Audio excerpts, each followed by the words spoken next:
got something special for you today. Now, when women's skin break out, they often correlate it with the week before their periods. And without fully understanding what your hormones are doing to your skin, it's difficult, even with the best skin products, to fully address your acne inside out without knowing the real root cause. So today I wanted to share a recording of a workshop I did back in 2021 called Reduce PMS for Happier Hormones and Clearer Skin. It's an hour-long workshop, a virtual workshop. And in this workshop, I share common hormonal imbalances that trigger or worsen acne, including a crash course on hormones, how common acne treatments can potentially worsen PMS and acne, and the 5 important steps to be taken alongside your skincare to improve PMS, balance hormones, and have clearer skin. Now, at the end of the workshop, I introduced a group coaching program called Clearer Skin, which I was running at that time. Now, I no longer run group coaching programs, and I have bundled what I taught in a DIY digital course called Skin Warrior to Skin Warrior. Now, I put the link to the course in the description below if you like more information. All right, so I'll leave my 43-year-old self to share the workshop with you. Happy learning. Hello, welcome to my workshop, Reduce PMS for Happy Hormones and Clearer Skin. You are in the right place if you are suffering from skin breakouts, specific times of your cycle, you have painful, heavy or long periods, you feel irritable, anxious, moody, or easily overwhelmed before your periods, you have irregular periods, you have more cravings coming up to your periods, sweet or salty, you have disrupted sleep, water retention, and feel bloated in the second half of your cycle. You're not sure what's causing your skin breakouts or where to start to heal inside out. If you have any of these symptoms, you are in the right place. Now, in this workshop, I will be teaching you the importance of hormones in relation to skin and the common hormonal imbalances that trigger or worsen acne.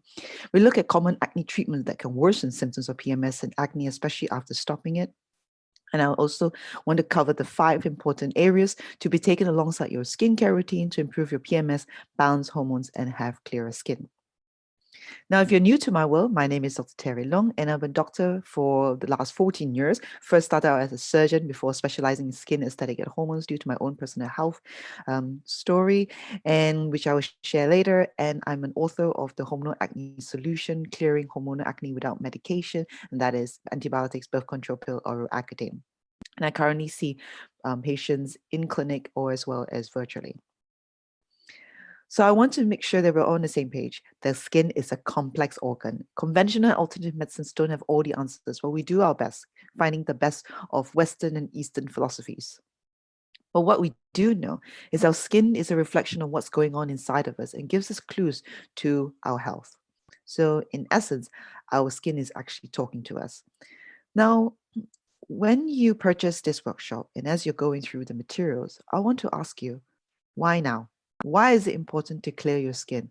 Why is it important to balance your hormones right this instance? I'm sure you've done lots of Googling, browsing, tried different products, but why is it important for you now? And I see a lot of patients, maybe they'll ask me some questions during Instagram or, when I see patients in clinic. And a lot of them sometimes, they might be doing all the right things, but it may be their mindset going into that healing journey that may restrict them or stop them. Things like, I don't have enough time, or I can't afford something, or it won't work for me. And as we're going through the materials, some things you might be familiar with, and you might think, oh, I know that already, that's not going to work for me, or I've tried it. But I want you to hold judgment for now, until we complete the whole training, because sometimes it could be the order that you've done the things, or the quality of the food or the supplements that you've taken, or maybe was it right for you in the first place. So there's so many factors that comes into it. So before you put any judgment on this workshop, don't really, of course, I hope that you do like me, but I don't really care if you do or not, because I want to make sure you get the most out of this workshop. Hold judgment for yourself, because I know you can do it, because I've seen patients and women who have cleared their skin without medication. It is very possible, and I will teach you how. Now, the most important thing is success leaves clues. I always kind of look at my story and what I've learned with my journey with my skin. So I had the typical, teenage acne when I was younger, but I didn't really properly break out until I was in my 20s. And I've tried the antibiotics, I went on a pill, which I stopped not long after because I was just bleeding all the time and I just felt so depressed, so depressed. And I didn't go down the Roaccutane route because at that point I had learned that I had an hormonal imbalance. I was actually on the brink of a burnout or adrenal fatigue, as some people call it. And I went to the States to study functional medicine, did a course in integrative nutrition, learned about bioidentical hormones, and I had to heal myself. I, developed, apart from adrenal dysfunction, had hypothyroidism, problems with my thyroid. My hair was dropping, and subsequently developed early stage cervical cancer. So that was my early 30s. So I knew my health was not going in the right direction, and I was, a busy building my business. So I thought something had to change. So I had to do all that learning, getting the knowledge, experimenting on myself, see what works, and then sharing with my patients what's worked. And with that, I guess I was a late bloomer. I cleared my skin. I was a lot more hormonally balanced. I met my husband, and I had my son at the ripe age of 38. So I was a late mom actually because I was focused on my career first. And at that time, people always worry about starting late and having difficulty. But by looking after my body and balancing my hormones, optimizing my hormones, I was able to conceive within the month of trying and then had my son very healthily. My labor was about 5.5 hours, very quick by normal standards, whatever that is. And he's a healthy 5-year-old boy now, which I'm very, very grateful for. So with that, I'm kind of help my patients or the women I see in my practice to address their skin inside out, because as I said, the skin tells us a lot about what's going on inside. So take this patient. She saw significant improvements in her skin after 2 to 3 months, which is as soon that is possible, seeing improvements and addressing internal issues that was affecting her hormone balance. So PMS improved, her periods a lot more comfortable, and her skin was clearer for it. So after her active acne was cleared, then we can focus on clearing the scars and pigmentation. So she could do it, I could do it, and I know you can too. So let's get to it then. So before we talk about hormone imbalance, I need to do a hormone crash course, 101 crash course. So what is hormones? Hormones is basically chemical messengers that allow communication between different parts of the body. When it's talking to one another, it's great. Everybody's happy, the relationship goes. When there is miscommunication or discommunication or interrupted communication, then it feels like there's a divorce, different parts of the bodies. So a lot of my patients feel that, oh, I don't feel like myself, or I don't look like myself. Then there is some problem with the communication within the body. So if you look at this picture, this is a lot of organs, and these organs produces hormones. So the hormones is produced by a lot of different places, and there's probably about 200 plus hormones, plus they're metabolized. And how hormone works is all different ways, but the main way is it's released from the endocrine cells and it's secreted into the bloodstream, and then it's sent to the receptor cells. The receptor cells have targets, kind of receptors, hormone receptors. So it's kind of like a lock and key. So think of the keyhole as the hormone receptors, and the key is the hormones. So in the skin, there are loads of hormone receptors. So this looks very complicated, but in essence, so these are all kind of hormone receptors, and all these are all the different types of hormones that can affect it. We've got hormone receptors in the keratinocytes, so cells that produce new cells that produce collagen, elastin, affecting the sweat glands, affecting the oil glands. So it affects how much we glow, how much oil we produce, or how hydrated our skin is, or whether our skin is renewing itself properly, or if it's sensitive, where there is, keeping the pigmentation, scars, and wrinkles at bay. So there's so many hormone receptors in the skin. So now we know kind of roughly what hormones are. So what happens when there's hormone imbalance? Which hormone imbalance can trigger or worsen acne? And there are 5 that I have come across that I see more and more when I see my patients in my practice.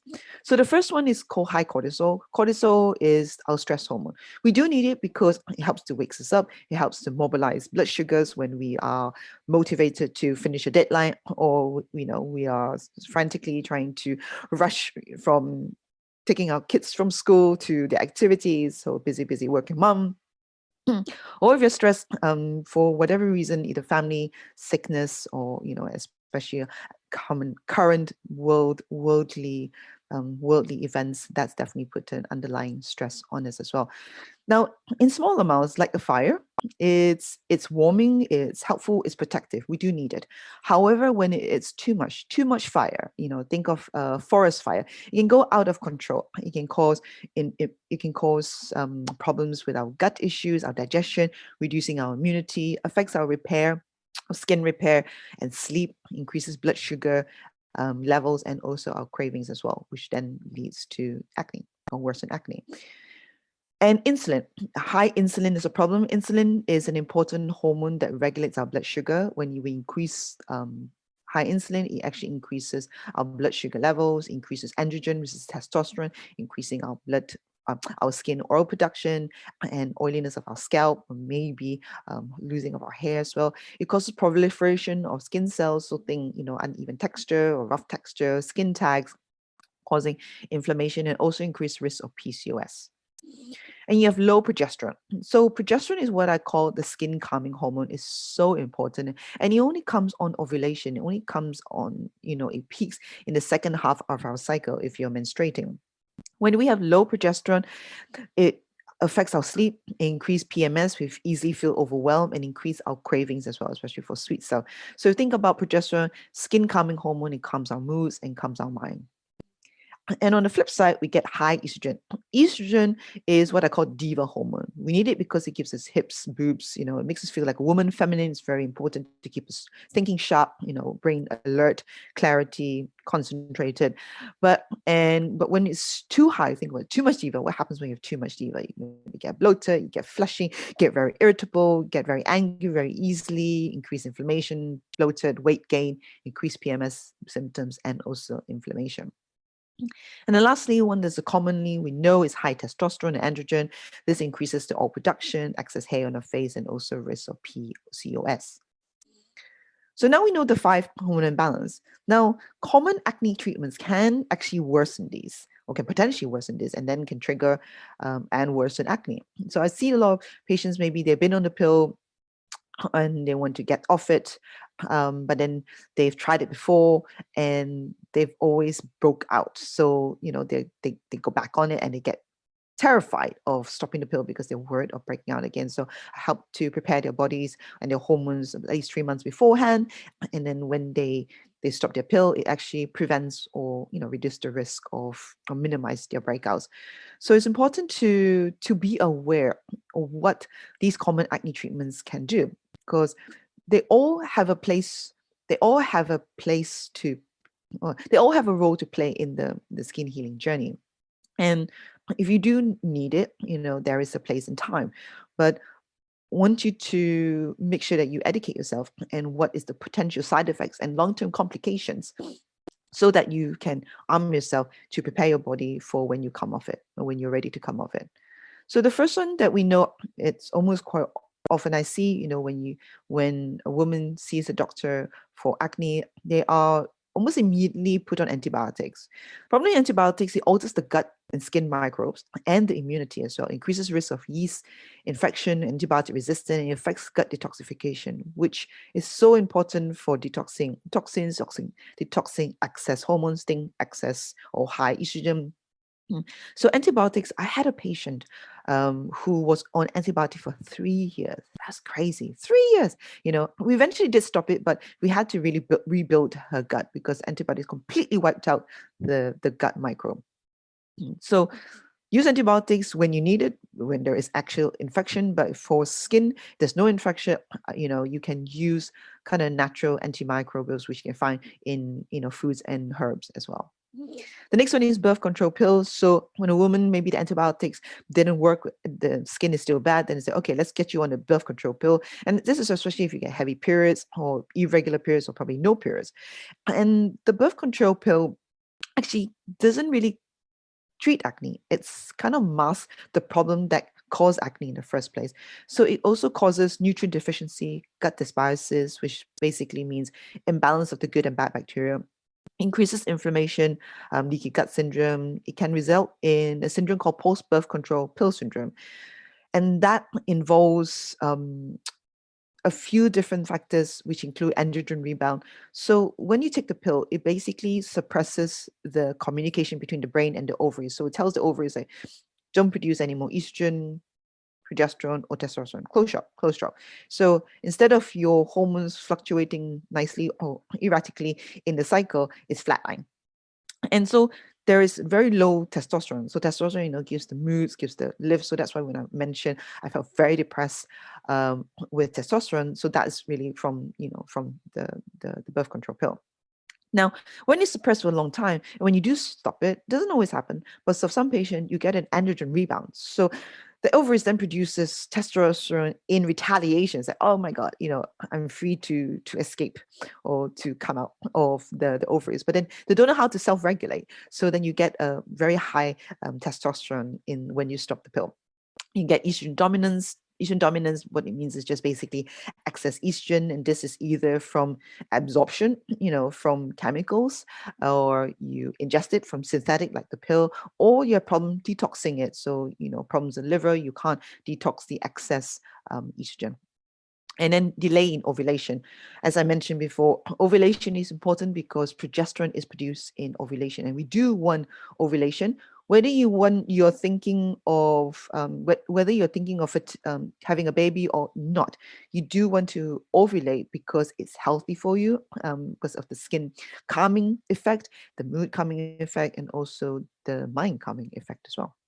So all that, when you do stop the pill, all the after effects of being on the pill, that can cause a problem for the skin.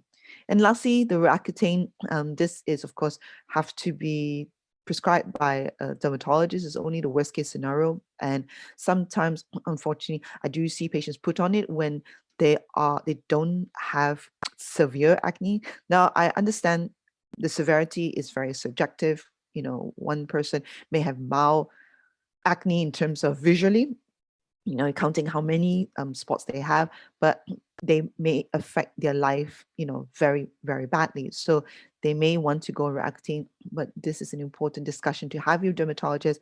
But be aware that there is a risk of inflammatory bowel disease, pancreatitis, which is basically inflammation of the pancreas, which affects your hormones release, especially insulin, and also digestive enzymes. You can cause liver damage, skin sensitivity as well.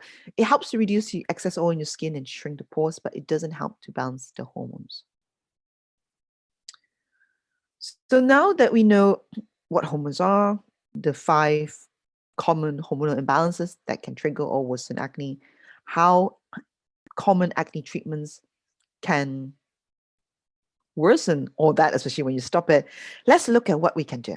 Okay, so these are the 5 important areas that I look at. Okay, and it's some things that you can adopt immediately and some things you may already do, and I want to make sure that you might want to look at it and and see whether you can improve it or optimize it or enhance it. Okay, so you want to incorporate a long anti-inflammatory skincare routine. I like to put anti-inflammatory because you want to reduce inflammation, calm the skin, repair epidermal barrier so it is more resilient, and making sure that your skin is hydrated and moisturized, not too much oil, but hydrated. Okay, so that it's not dry, so that your skin is trying to produce oil to repair itself and also to try to hydrate your skin as well, from the sensitivity and from the irritation in your skin. So it's important to incorporate this alongside your anti-inflammatory skin routine and anti-inflammatory lifestyle so that you can address hormonal imbalance and have clearer skin. So number 1 is making healthy poo. 2, supporting your liver. 3, balancing your blood sugar levels. 4, supporting your adrenals. And 5, boosting your progesterone. So we'll go through each one individually. So making healthy poo. Why is it so important? Because it's a detox organ. The gut is a detox organ. And second to the skin is the largest detox organ. Okay, sweating is important. The gut is the second one. And also the gut holds 70% of your immunity. So if you have problem with your gut, you have problem with your immunity, which then affects how your skin reacts and how your skin repairs. So making healthy poo is one of the best ways to see how your gut, how healthy is your gut. And making healthy poo starts from the top. What this means is it starts from the mouth. That sounds really weird, but you know what I mean. It starts from the mouth in the sense that, okay, when you, because the whole point is when you, to make healthy poo, we need to make sure we digest our food properly, okay? So indigestion starts from the top. So that's kind of an indirect way of saying that. So in order to digest properly, when we see food, smell food, maybe have a taste of food, our salivary gland starts to produce saliva straight away. Our stomach produces stomach acid, which is so important for digesting protein, for absorbing important minerals like iron, vitamin, and fat-soluble vitamins as well.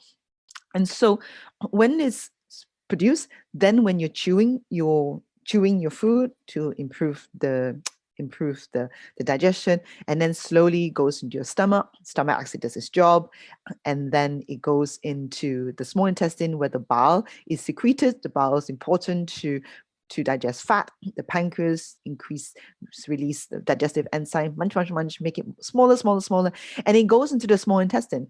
So the small intestine, this is where you absorb the nutrients, the majority of the nutrients, and then afterwards, whatever the waste goes into colon, and this is where you absorb the water to make it more solid, and then you poo.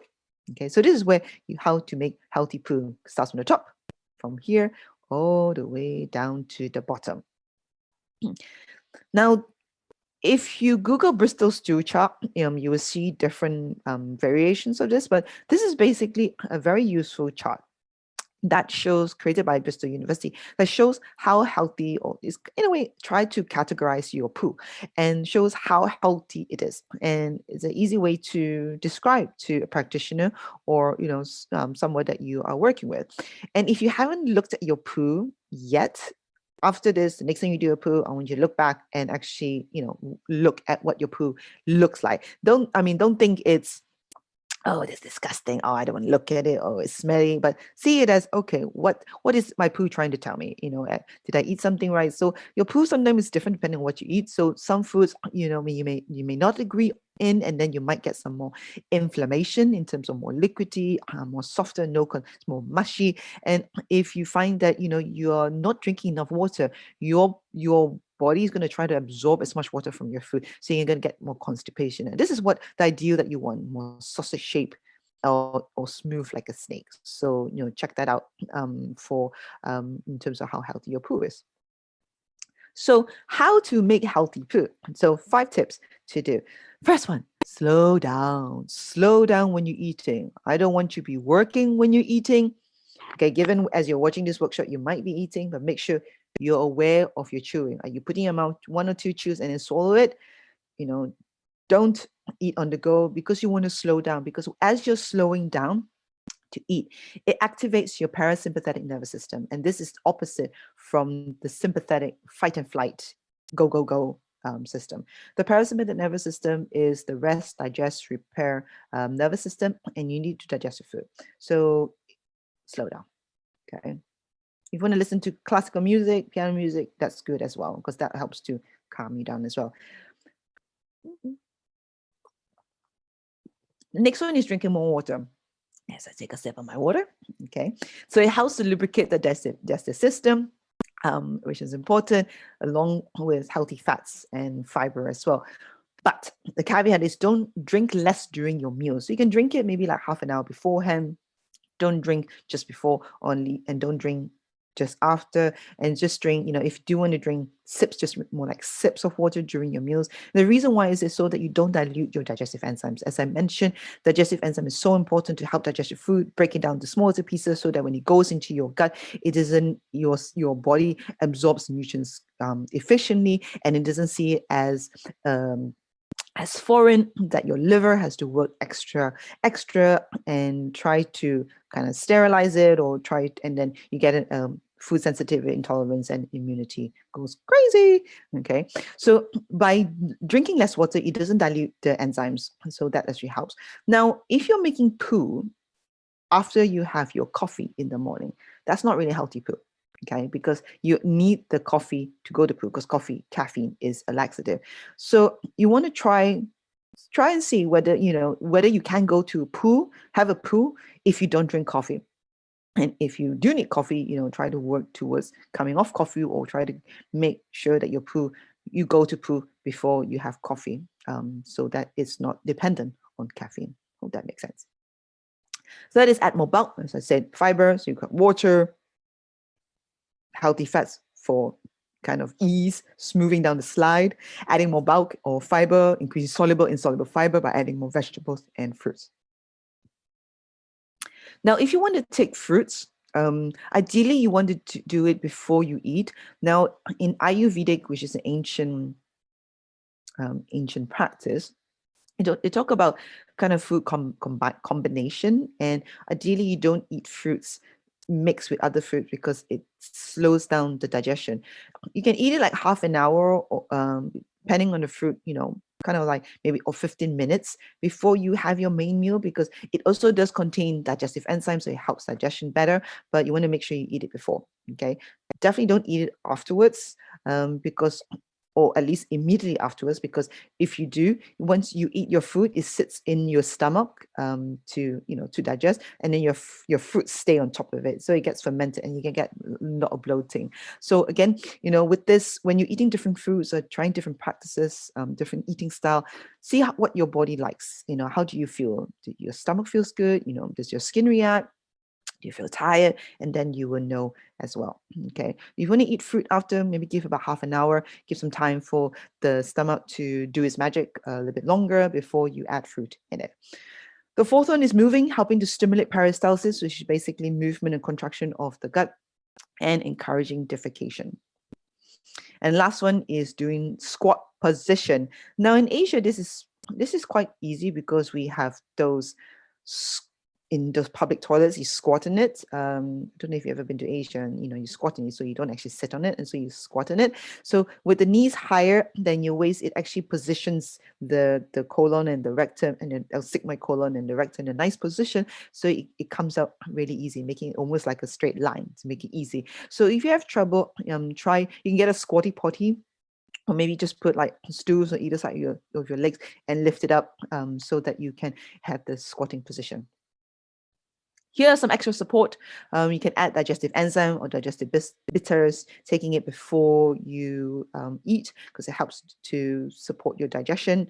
If I go out to eat, and if I'm having a dessert, I like to take a digestive enzymes before a dessert as well, or even like before I eat a heavy protein meal like meat.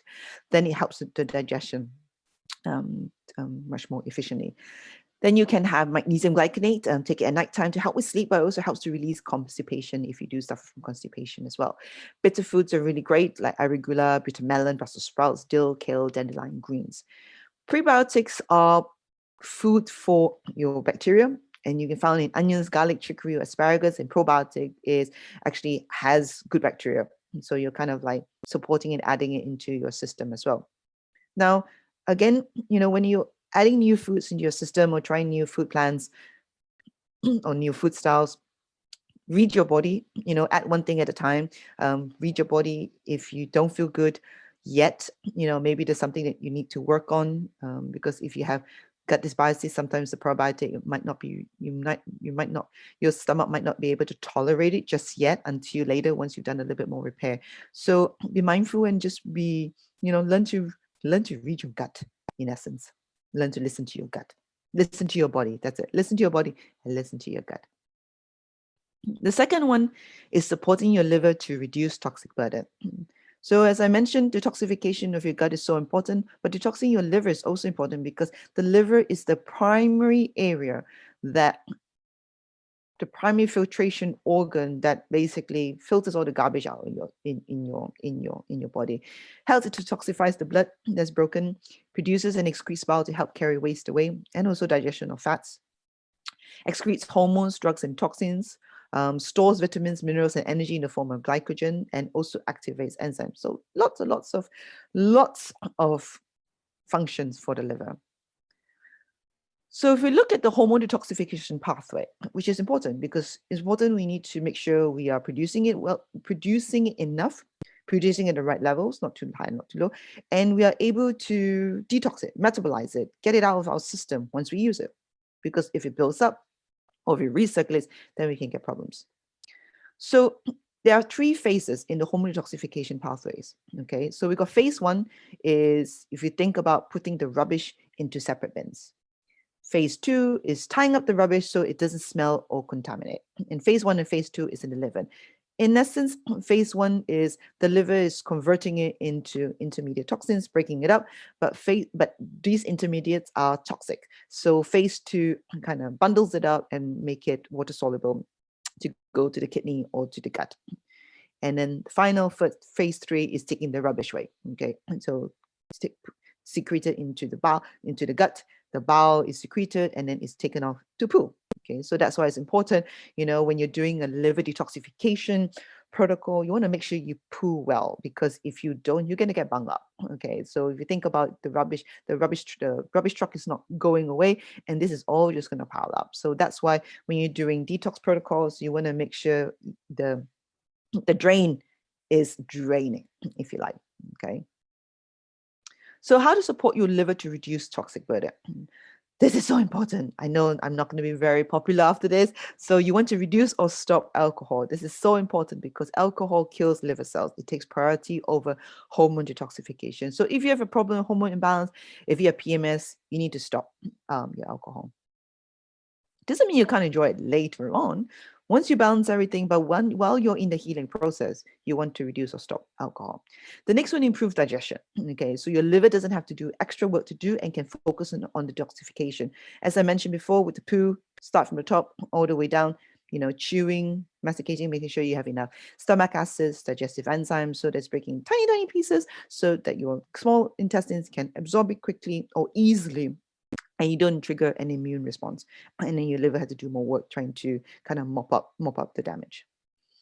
Third, you want to reduce toxin exposure. You want to clean up your home environment, your air, water, and what you use on the skin, because this basically reduces the absorption of chemicals and also absorption of synthetic hormones, which is found in a lot of chemicals. These are what we call endocrine disrupting chemicals, or EDC.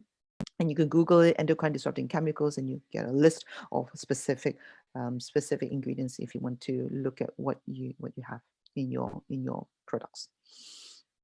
You want to process and let go of anger. In traditional Chinese medicine, anger causes liver qi, or the liver energy, to stagnate, causing congestion and sluggishness. So when there's a liver problem, Chinese practitioners always say, do you have any unresolved anger that you need to maybe write about, talk about, and process? And if you do, if you find it difficult to clear it, do work with a therapist. I'm all for therapy. I'm all for coaches. Do find somebody to help you through that process. And finally, is the promoting lymphatic drainage, another form of detoxification. Dry brushing, cold hot shower, movement, massage. Again, anything to reduce the liver burden. Okay, so that it's able to, when you're improving all the rest of the detoxification organ, in terms of your liver, your gut, your lungs, in terms of how you breathe, your skin, whether you sweat or not, your kidneys, drinking enough water, then your liver doesn't do as much work. And so then it's able to do what it needs to do, getting rid of excess hormones, getting excess chemicals as well. Here are some extra support. These are foundational supplements to support phase 1. Remember, kind of putting the rubbish into separate bins. It's a multivitamin, omega-3, vitamin D, magnesium, probiotic. They're kind of my non-negotiables, if you like. And then supplements to support phase 2, kind of tying up the bags.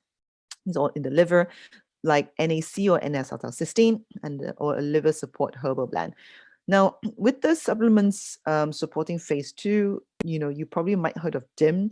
I would recommend you not to start on DIM if you're not sure how your liver detoxification is doing, because DIM can actually worsen symptoms of high estrogen. And if you have low estrogen, it can also worsen the symptoms as well. So it has to be very specific. So do work with a practitioner if you are considering DIM, because it can make your skin worse. I want to try an elimination diet, avoiding gluten, dairy, sugar, soy, alcohol, and caffeine, very common triggers for the skin, for at least 3 weeks, and systematically reintroducing them into your eating plan, and just noticing what your skin is doing, how you're feeling, whether your gut is bloated or not. And then if your body doesn't like it, then you might want to remove it as well. It's kind of like a cheap way to do a food sensitivity test, a food intolerance test, if you're not going to do a test itself. And then you want to add liver cleansing foods, example, garlic, beets, cruciferous vegetables, broccoli sprouts, bitter greens, lemon, berries, and watermelon as well. So all these are great for cleansing the liver. Whew. Number 3, well, halfway there, I know. So hopefully you're taking notes, and hopefully it's helpful so far. If you have the workbook, follow along with me so that you are able to implement and solidify what you're learning here. So the third one is balancing the blood sugar. This is important to reduce inflammation, prevent increase of androgens, and also cellular glycation. Cellular glycation is basically when you have a lot of sugar in your bloodstream, it causes crystals in the cells. So if you think about like glass sticking out in your cells, and it causes damage. So it increases premature aging. So you want to balance sugars for clearer skin, but also for more youthful, firmer skin. So let's look at how insulin works. So when we eat carbohydrates, after digestion, it turns into glucose, and the glucose then enters the bloodstream, increases a rise in blood sugar levels. The insulin delivers the glucose into the muscles and brain cells for food. So think of it as the delivery guy. And when there is an excess of glucose, it's then delivered into or stored in the liver.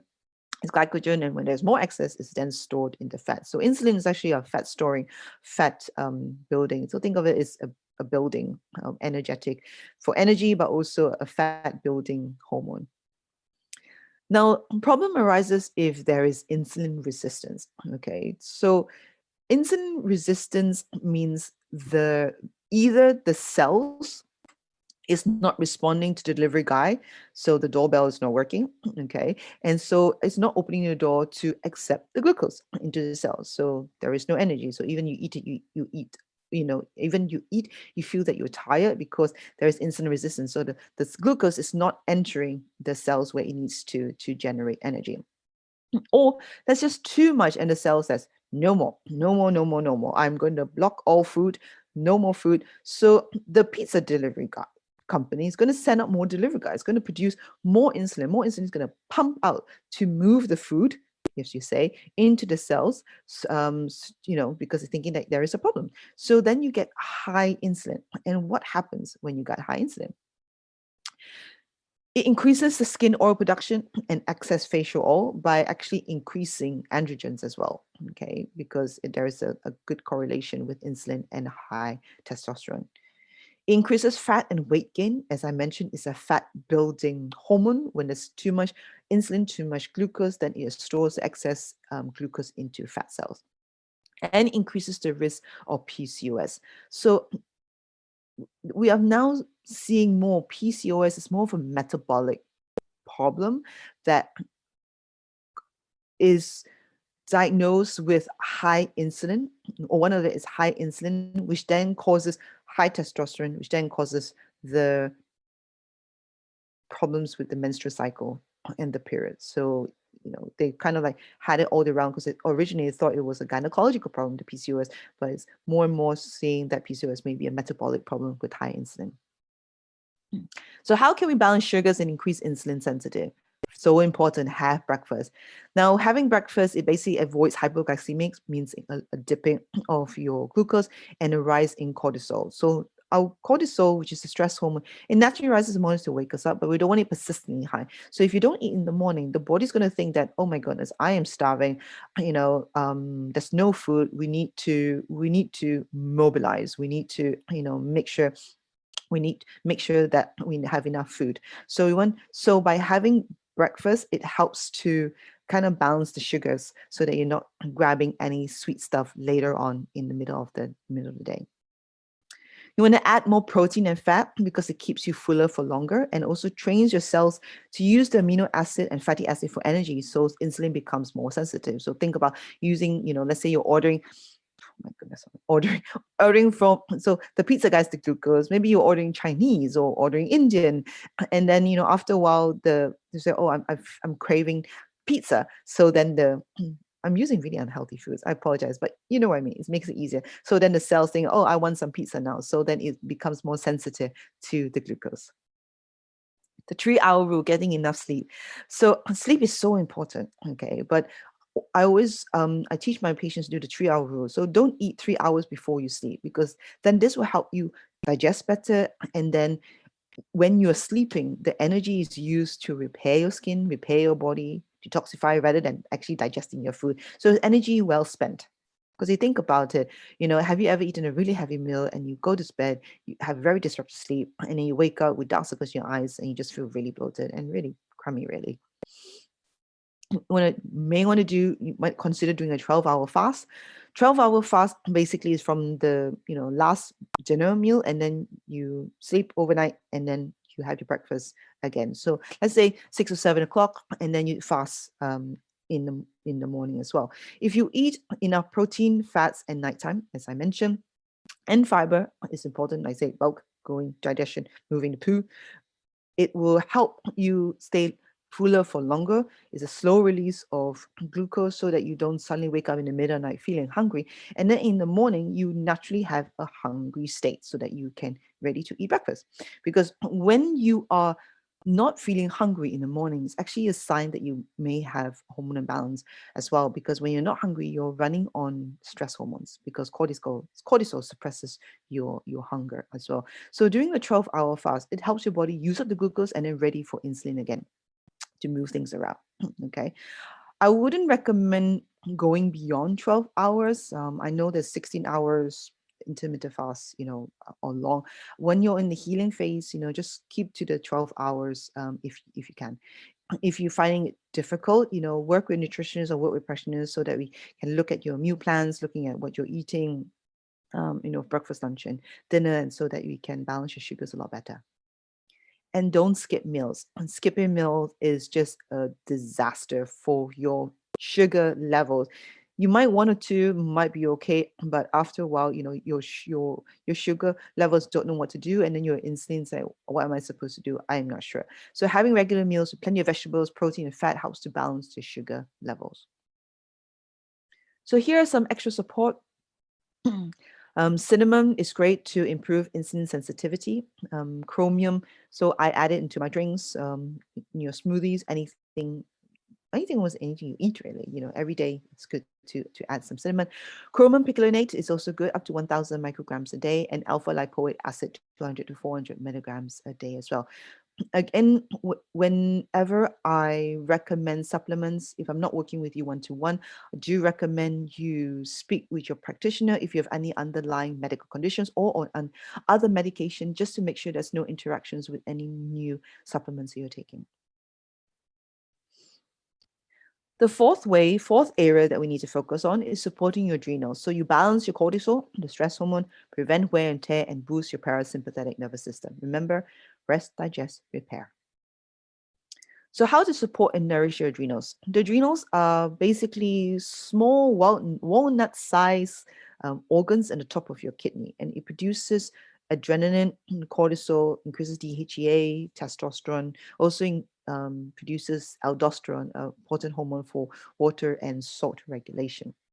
And adrenals, it releases cortisol, when we're stressed. But after a while, if we release too much, it gets tired and it won't be able to produce cortisol. And this is when we get burnout. You're not able to wake up in the morning. You have to drink lots of coffee just to wake up.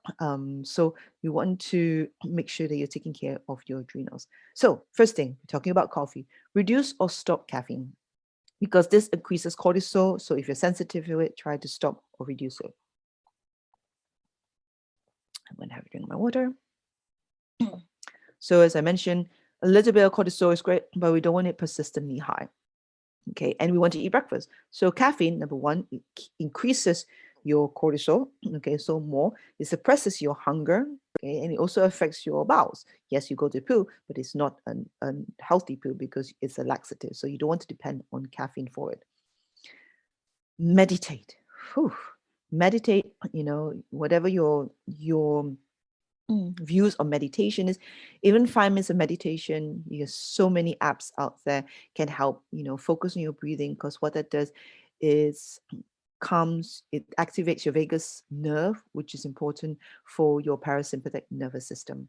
And before you eat, maybe take about 10 breaths, 10 slow breaths, just to slow your heart rate down, slow your breathing down, to prepare your body for digestion and prime your body for digestion.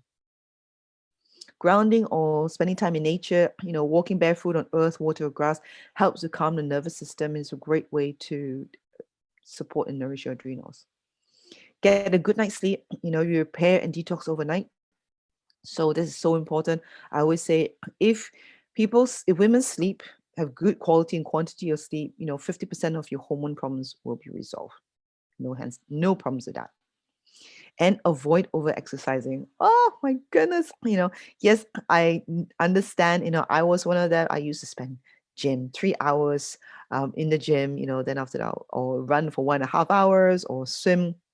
You want to make sure you avoid over exercising, because when you're over exercising, you're producing lots of cortisol, which is needed for, improving stamina, heart strength, bone strength. Yes, it's important. Strength training is important, and also helps for mental health as well. But it's just talking about over exercising. Majority of us don't nourish ourselves enough, or don't feed ourselves enough, or don't eat enough to repair our bodies. So then our body think that, I am running away from something, because there's so much high cortisol as you're running, you exercise. I'm running away from something. There's a lot of stress. It's not safe. I'm not going to ovulate. I'm not going to relax.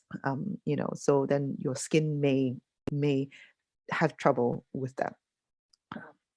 So if you do exercise, just make it varied, make it more dynamic, have enough rest days in between, or it's more slow movement breathing, like Pilates, yoga, breath work, slow movements. Okay, so vary it up.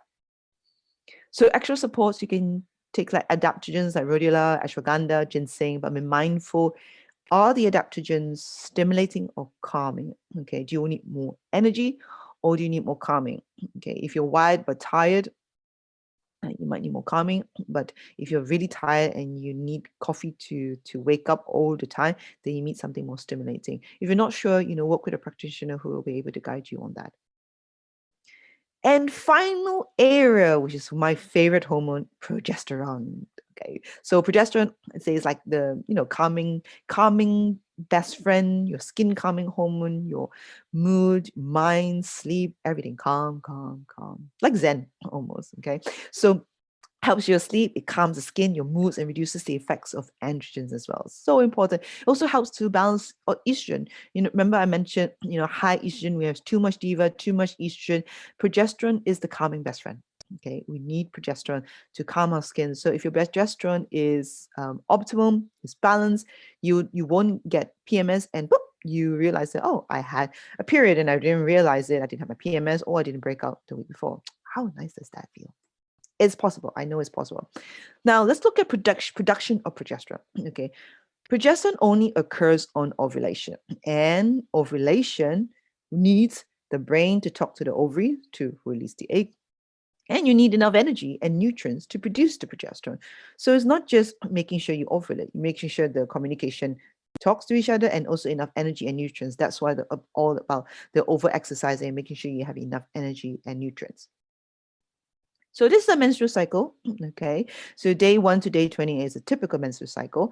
And the red line is the estrogen and the yellow line is the progesterone. So at the beginning, this is when you get your period, this is your hormones are the lowest, you get your bleed. And after the bleed, then you get what we call the follicular phase, and this estrogen slowly rise. A signal, from the brain is sent to the ovaries, say producing more estrogen, the ovaries choose a follicle to mature, ready to release the egg into the fallopian tube. So that's why it's called a follicular phase, where your follicle is maturing.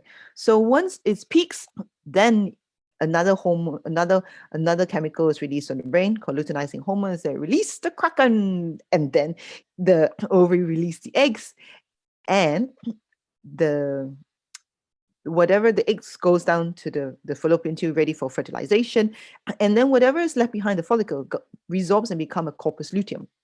And this corpus luteum is important because this is what it produces to progesterone. Okay, so think estrogen is important because you are thickening the uterus lining ready for implantation, and then the progesterone is stabilizing it. Okay, so the corpus luteum, the body is so amazing. As you learn about it, more you learn about especially the women's body. Yes, men's bodies are amazing too, but for the women, it's even more amazing because every month, you're just basically renewing every month. So estrogen, first half of your cycle, thickening your uterus lining, preparing for implantation. Second half of your cycle, your progesterone is stabilizing it. If the egg doesn't get fertilized, both estrogen and progesterone levels drop, and then the cycle repeats again with your period. If it does implant, then the placenta takes over, producing placenta. Placenta takes over or start producing the placenta and produces more progesterone. That's why some patients, or some women, they say that their skin actually clears when they're pregnant, and then when they stop after their delivery, then their acne comes back. It's all down to progesterone. Okay. Now, progesterone, people say, "Oh, I'm on the pill. It has progesterone in it." That is synthetic progesterone. Okay. Even the Mirena is synthetic progesterone, and they're not progesterone. The name escapes me, but it's synthetic progesterone, and it's actually an androgen, actually converts to androgen. So some patients on the mini pill, which is mini progesterone, or the Mirena can actually get worse acne, because that progesterone is a synthetic progesterone. It's progestin, that's right, progestin. And it can turn into androgens and worsen acne. So let's look at how to boost progesterone. Okay, remember, ovulation, signaling from the brain to the ovaries, and enough energy and nutrients. Manage stress. Stress is so important because your body will not ovulate if it doesn't feel safe. So this is, going back to the supporting and nourishing the cortisol as well. Do things you enjoy. Remove toxic things, toxic environment, toxic relationships, toxic work, the lot. Good time to do this live MOT. You want to make sure you have adequate healthy fats. Okay, I mean, in the 90s, there was all the fat-free era.